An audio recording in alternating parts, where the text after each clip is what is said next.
Bienvenue aujourd'hui dans Les Pionnières, ce podcast des femmes qui ouvrent la voie. Alors j'aurai le plaisir d'accueillir des femmes dirigeantes, entrepreneuses, scientifiques, sportives et bien d'autres encore. L'objectif ensemble, c'est de découvrir leur parcours, ce qui guide leurs choix surtout, et leur motivation. Ce podcast se veut une boîte à outils pour vous inspirer dans votre vie au quotidien, pour celles et ceux qui ont envie de changer le monde. Aujourd'hui, j'ai le plaisir d'accueillir Ángeles García Poveda, qui incarne tant pour moi ce rôle de pionnière. Pionnière parce que ça a été une des premières femmes présidentes de conseil d'administration d'une entreprise du CAC 40. Pionnière parce qu'elle fait aujourd'hui de la gouvernance un rôle d'influence remarquable. Et pionnière par son engagement avec l'entreprise comme levier du progrès de notre société. Bonjour Ángeles. Tout le plaisir est pour moi, Isabelle. Bonjour. Alors quand j'ai préparé ce podcast, ça m'a amusée parce que j'ai retrouvé dans les médias une publication qui intitulait l'échange avec toi, itinéraire d'une pionnière. Alors comme tu le sais, ce podcast s'appelle Les Pionnières, alors évidemment tu l'incarnes tant pour moi. Et je me disais en préparant ce rendez-vous, bien sûr tu es connue parce que notamment tu es présidente du conseil d'administration de Legrand, mais tu as beaucoup d'autres mandats. Alors je me disais, mais comment tu peux être autant engagée dans le monde actuel? Et je me demandais, qu'est-ce qui guide tes choix? C'est une très bonne question parce que je crois que je souffre d'une maladie d'excès de gourmandise et excès d'activité. Donc j'ai toujours eu beaucoup de mal à dire non et je m'enthousiasme facilement. Maintenant, je commence à me connaître et donc je travaille sur moi et j'ai essayé avec le temps de me fixer quelques critères qui m'aident en fait à guider mes pas et à de temps en temps faire des choix. Et ils ont été relativement stables dans ma vie, mais c'est juste l'ordre des facteurs qui a un peu évolué. Bon, il y a 3 choses que je regarde attentivement lorsque je suis devant un nouveau projet, une nouvelle aventure. C'est le quoi, le pourquoi, mais surtout le avec qui. Okay. Et le avec qui, le temps passant est devenu de plus en plus important. Je pense que quand on est bien entouré, quand on sent un alignement avec les gens autour de soi, quand ce sont des personnes qui vous font grandir, qui vous challengent, mais avec qui vous avez une certaine communauté de valeurs, la vie est beaucoup plus agréable et plus stimulante au quotidien, mais aussi on a plus d'impact, on fait plus de choses et mieux. Donc, ce sont mes trois critères. Alors, tu l'as dit tout à l'heure, effectivement, Legrand est mon pilier, c'est le centre de mon activité professionnelle aujourd'hui. J'ai 2 autres conseils que sont celui de Bridgepoint et celui de Puig. Mais j'ai aussi un certain nombre d'engagements autour de ces mandats parce que je considère que quand on a une place de leadership, quel que le soit, elle vous oblige aussi un peu. Et j'essaye de faire avancer les sujets qui sont peut-être plus les miens que d'autres, comme celui de la gouvernance, celui de la décarbonation et celui de l'industrie et de la place de l'entreprise. C'est vrai d'ailleurs que tu as publié récemment avec le MEDEF quelques recommandations, me semble-t-il. Alors, ce n'est pas moi qui les ai publiées, c'est le Front économique qui a été une très belle initiative effectivement du MEDEF qui a rassemblé environ 100 personnes venant de mondes très différents, du monde de l'entreprise, du monde des think tanks, des économistes. Et en fait, on a organisé le travail autour de 7 groupes de travail. J'ai eu la chance de co-présider l'un d'entre eux autour des sujets d'investissement et de décarbonation avec le professeur Christian Gaulier, que tu connais certainement. Et le but de cet exercice a été de créer d'abord peut-être une nouvelle dynamique de dialogue entre différents acteurs, différentes parties prenantes dans l'économie de notre pays, mais aussi d'émettre un certain nombre de recommandations très concrètes qui pourront Je Tu peux nous en l'espère. partager une ou deux Oui, qui te tiennent à cœur? elles portaient sur un certain nombre de sujets différents, sur l'emploi et sur essayer d'emmener notre pays à travailler davantage et à être davantage à travailler, parce que c'est un sujet absolument Mmh. clé compte tenu des évolutions de Mmh. notre société, mais aussi des Mmh. besoins de notre économie. Sur les sujets de décarbonation, on proposait par exemple concrètement un certain nombre de mécanisme pour revoir la taxe carbone aux frontières, qui est aujourd'hui partait Mmh. d'une très bonne intention et d'un très bon projet, mais qui présente Mmh. quelques éléments qui ne sont pas Pour tout à fait. encourager la compétitivité de nos entreprises et Exactement, bien c'est-à-dire sûr. qu'aujourd'hui, en Mmh. fait, le mécanisme porte sur, Mmh. je ne sais pas si on veut rentrer dans le détail, mais il Mmh. porte essentiellement sur des matières Mmh. premières, plutôt que de porter sur l'ensemble de la chaîne de valeur, et ceci suppose un problème pour l'industrie européenne, pas seulement française. Donc, c'était un exercice complexe, mais qui a abouti en fait à une trentaine de recommandations qui ont été publiées sur le grand continent. Donc, j'invite nos auditeurs à les découvrir et qui alimenteront peut-être, je l'espère, les réflexions de notre prochain gouvernement. C'est effectivement d'actualité.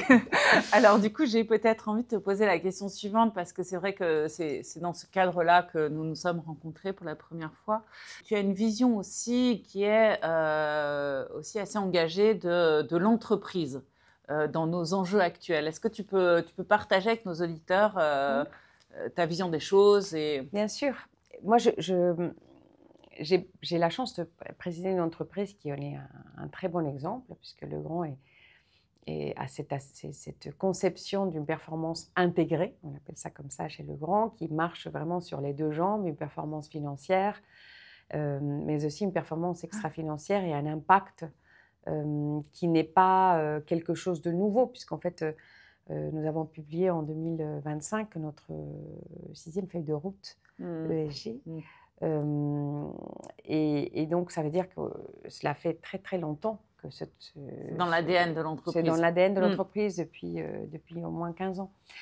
Et en fait, je crois fermement en fait, que beaucoup des solutions, des réponses aux défis de notre monde passeront par l'entreprise. Je pense qu'il n'y a pas d'institution humaine aujourd'hui plus efficace que l'entreprise. C'est une question d'efficacité pour toi. C'est une question d'efficacité et de levier d'action, parce que beaucoup de ces sujets nécessitent en fait une action que parfois des gouvernements, des ONG, des think tanks ne peuvent pas avoir. Ils peuvent avoir des idées, mais peut-être pas les leviers pour la mise en œuvre. L'entreprise, elle, est présente au quotidien dans la vie, des gens, dans la vie des cités, dans la vie des pays, et génératrice de valeur et d'opportunités pour chacun. Et donc, je crois fermement que l'entreprise, quand elle respecte un certain nombre de principes d'action qui guident ses décisions, est probablement le meilleur vecteur qui soit pour transformer notre société à bon escient. Je partage tant ta vision.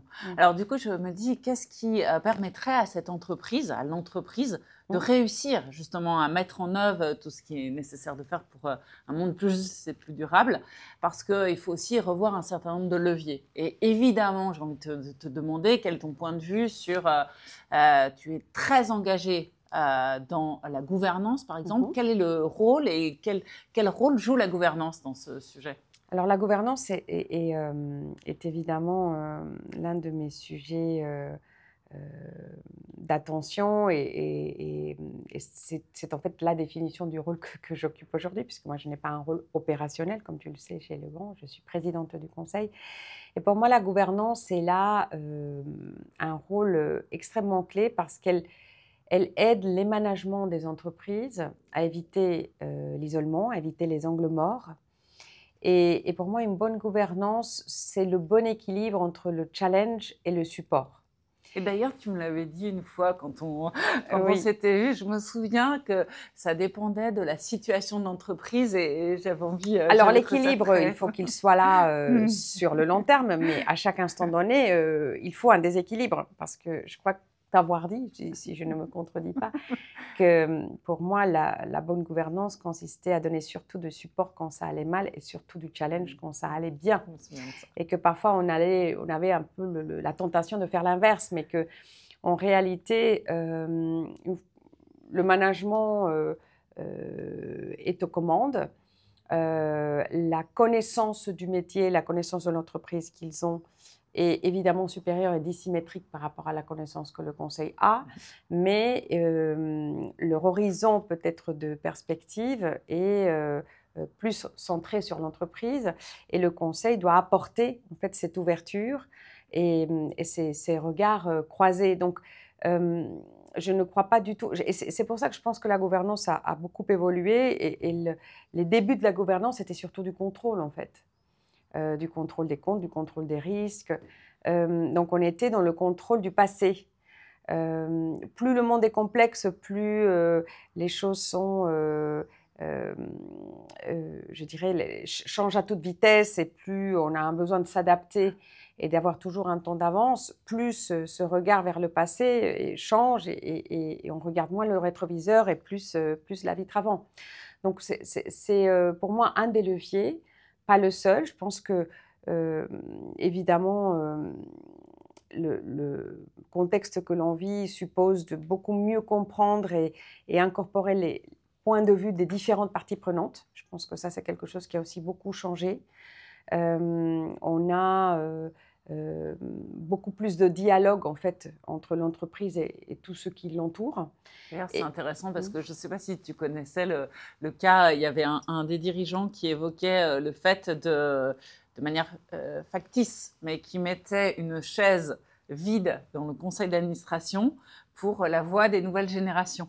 Et je trouvais que c'était pas mal comme exercice. Le problème, c'est que la chaise soit vide, si tu peux me permettre. Mais effectivement, c'est un sujet clé que d'embarquer les nouvelles générations. Je n'irai pas jusqu'à dire qu'il faut donner une place dans chaque conseil. Tout ça me paraît un peu cliché, un peu du copier-coller et des solutions marketing. Mais je pense qu'il faut certainement leur donner envie et les embarquer parce que il y a quand même un petit désamour de l'entreprise, de l'industrie aussi,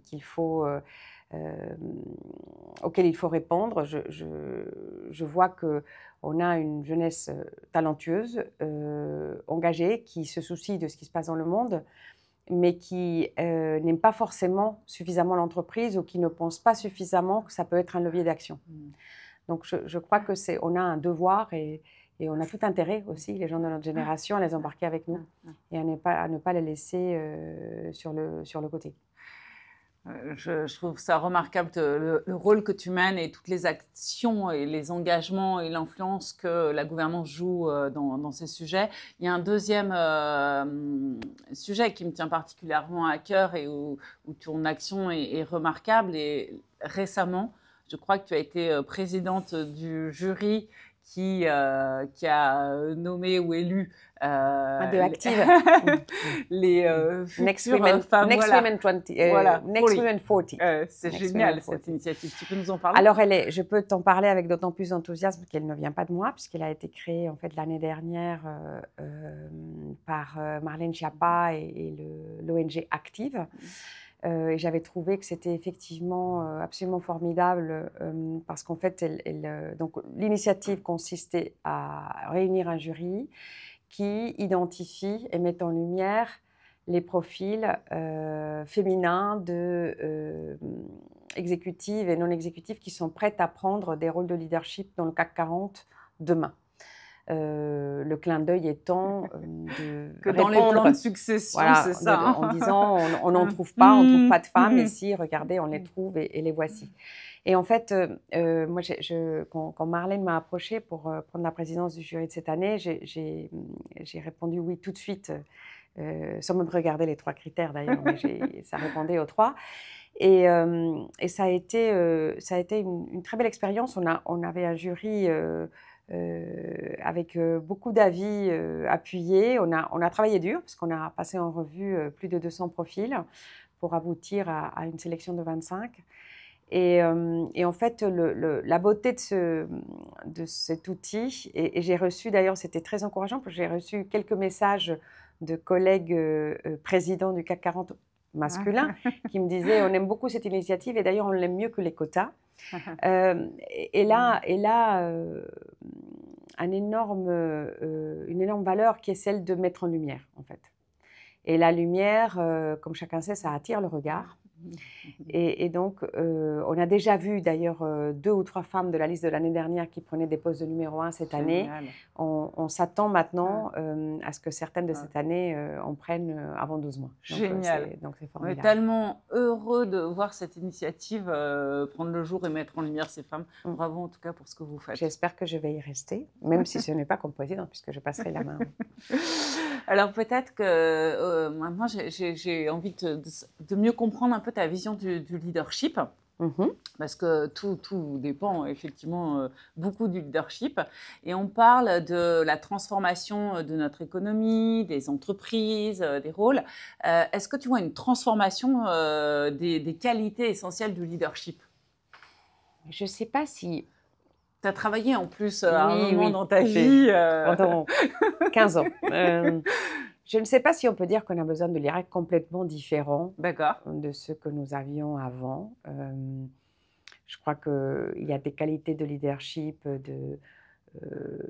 emmener des équipes, emmener des entreprises, c'est surtout, je crois que c'est beaucoup des échanges d'énergie. Donc il faut la produire et la partager, parce que l'énergie est contagieuse, et il faut avoir une vision, mais il faut avoir aussi la capacité à avoir les mains sur les volants et être dans l'action. Donc il faut à la fois la tête, les bras et le cœur. Donc ça n'a pas changé. En revanche, je crois que le monde va plus vite et qu'en fait, on connaît, notre génération est probablement la première à connaître un certain nombre de défis et des situations qui en fait se retrouvent toutes au même moment, au même endroit. Et ça exige des leaders de bouger vite, de s'adapter, d'être très curieux, d'avoir les yeux et les oreilles ouvertes, mais surtout de connecter les points, parce que les chemins tout tracés, je pense, en réalité n'existent plus. Donc il faut probablement beaucoup plus d'agilité, beaucoup plus de capacité de réaction. Une vision systémique aussi des sujets. Exactement, c'est cette capacité en fait à prendre de la hauteur, à connecter les points entre eux. Et je vois beaucoup les leaders que j'ai autour de moi et que j'admire le plus sont des personnes qui sont extrêmement curieuses et extrêmement réactives. Ce sont aussi des personnes qui mettent de la passion dans ce qu'ils font, parce qu'en fait, cette complexité, elle demande, je pense, un supplément d'énergie que l'on ne peut produire que quand on est passionné par ce que l'on fait. Je crois aussi que je vois de plus en plus de leaders qui sont de plus en plus authentiques. Je pense qu'on a en fait besoin de vérité.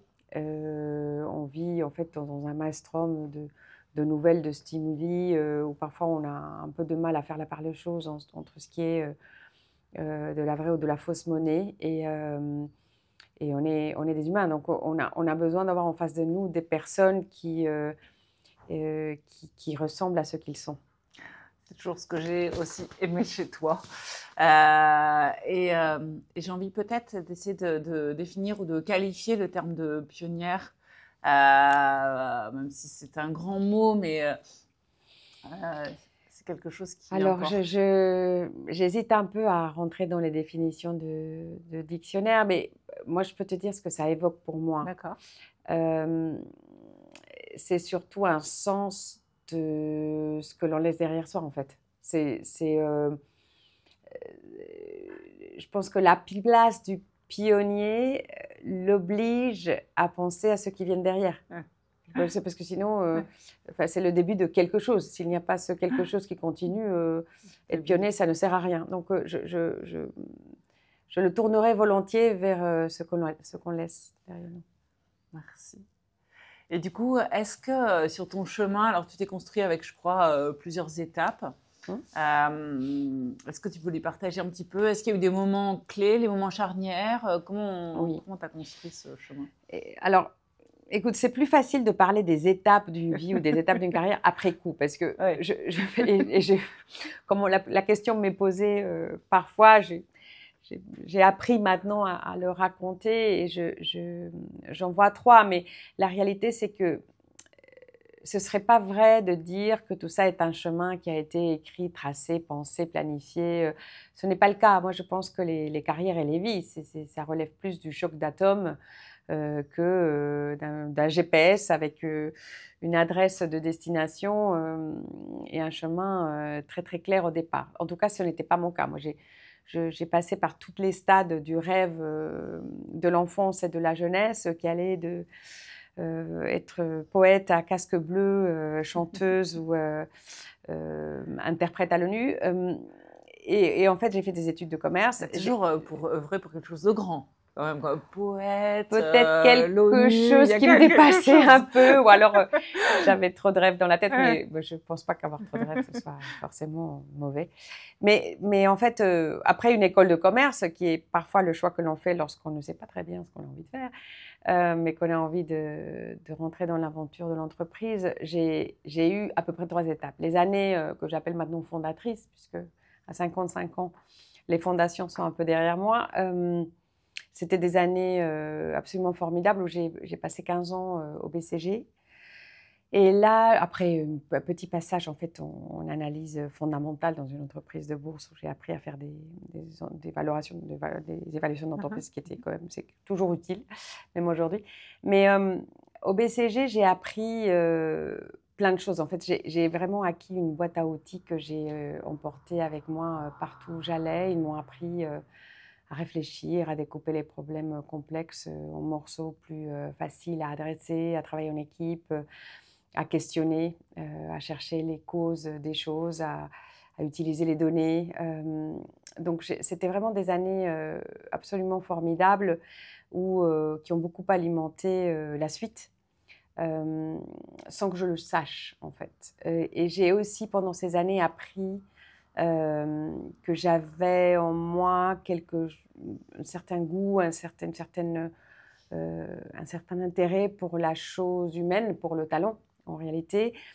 Ce qui m'a conduit à ma deuxième étape, en fait, et c'était la seule fois de ma vie d'ailleurs où j'ai vraiment cherché du travail de façon un peu structurée, en sachant exactement le type d'entreprise que je voulais rejoindre. Et là, j'ai atterri chez Spencer Stuart, où j'ai passé aussi 15 ans, où j'ai découvert ce métier absolument extraordinaire du talent et du conseil en gouvernance. Mais ce que j'ai aussi appris sur moi et appris tout court, c'est que j'avais envie de manager, j'avais envie de gérer un business. Et donc, j'ai été patronne de la France, puis de l'Europe.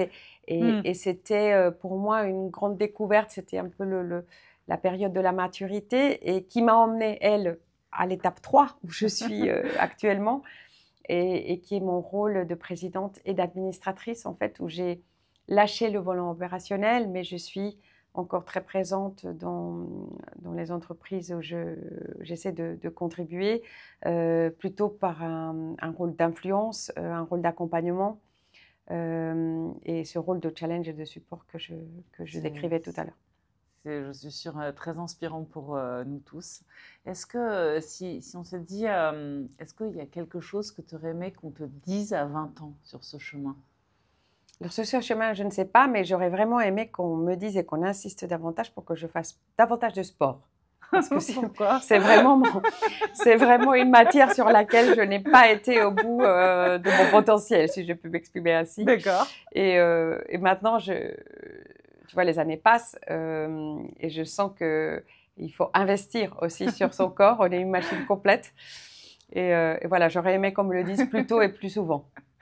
D'accord. C'est sain de corps et d'esprit. Absolument.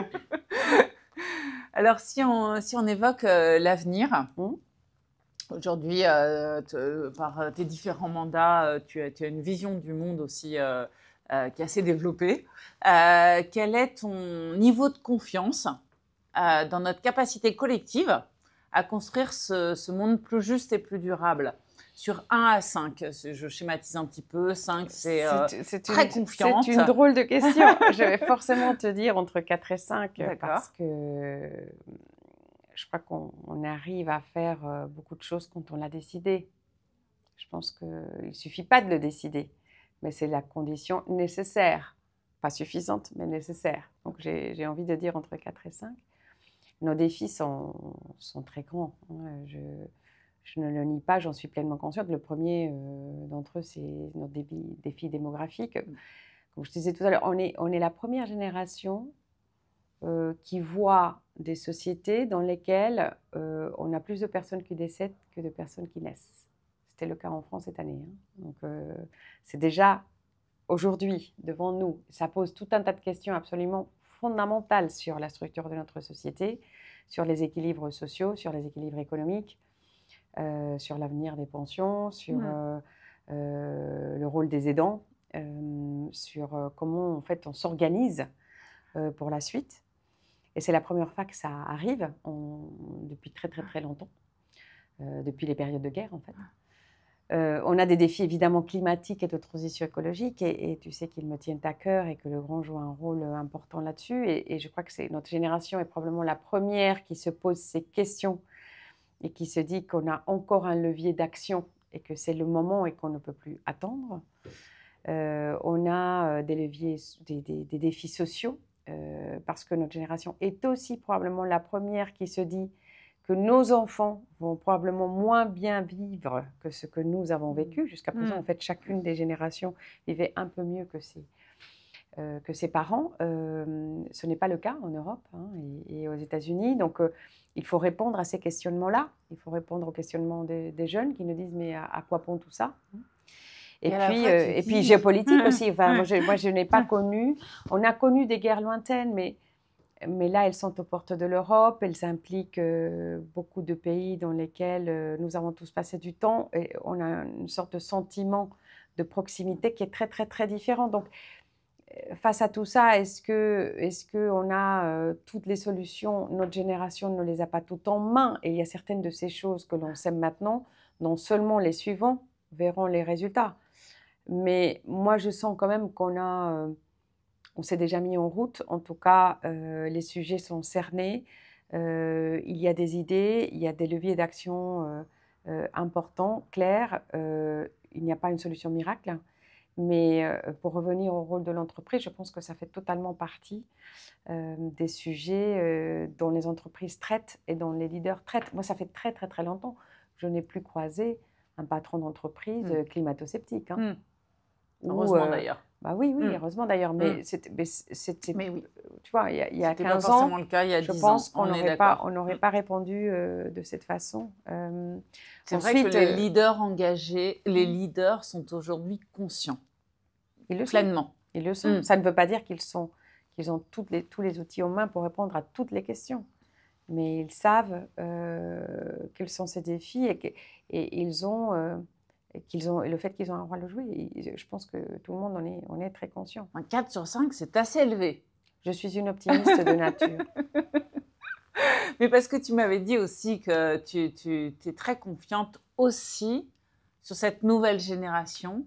Oui, je le suis. Quelque chose. Je le suis. Je pense qu'ils ont juste besoin d'un peu d'énergie, d'un peu de feu sacré et de confiance, en fait, en eux. Mais moi, je trouve qu'ils sont quand même, en tout cas, beaucoup plus engagés que je ne l'étais à leur âge. Je crois qu'ils sont beaucoup plus conscients. Ce qui, moi, me chagrine, c'est de voir que certains ont envie ou ont pu avoir envie de renoncer. Tu vois, on avait parlé ensemble de cet épisode que moi, j'avais trouvé particulièrement choquant sur des jeunes diplômés qui... au moment d'obtenir leur diplôme, en fait, on les reniait l'institution qui les avait formés, expliquait que la société n'allait nulle part, l'entreprise n'allait nulle part, et que donc ils allaient plutôt prendre des chemins de traverse et qu'ils renonçaient en fait à démissionner de ce monde qu'on leur proposait. Sauf qu'en fait, la démission n'a jamais changé quoi que ce soit, et que si on veut transformer les choses, il faut être dedans. Donc moi, ce que j'aurais envie de leur dire, c'est que ce n'est pas le moment de ralentir, c'est le moment d'y aller à fond, c'est le moment de ne pas renoncer, de ne rien lâcher. Et qu'en fait, ils font partie de la solution. Et s'ils ne font pas partie de la solution aujourd'hui, il faut qu'ils le deviennent. C'est-à-dire, c'est leur responsabilité. Ce n'est pas seulement la nôtre. Bien sûr. C'est aussi la leur. Ouais. Nous, on accueille, on encourage, mais j'entends tout à fait ce que tu dis, d'inviter à l'action. Parce qu'ils ont le pouvoir d'agir. Et je crois vraiment que l'entreprise est un superbe terrain pour faire ça. C'est quand même l'une des rares organisations humaines qui est encore méritocratique, qui est encore tournée vers l'avenir, qui est encore autofinancée, enfin, tu vois ce que je veux dire, donc durable. Et je trouve que c'est une très bonne façon de faire sa part. Alors, dans ce podcast, on se veut aussi partager des sortes de boîtes à outils. Donc, on a eu tes 3 critères pour guider tes choix. Quel est, selon toi, l'ingrédient le plus essentiel à cultiver sur ce chemin? Je dirais, j'ai du mal à dire un seul, mais tu vas m'en accorder 2. Je dirais, non, même 3. Je dirais optimisme, curiosité et ténacité. D'accord. Pourquoi les 3 ensemble?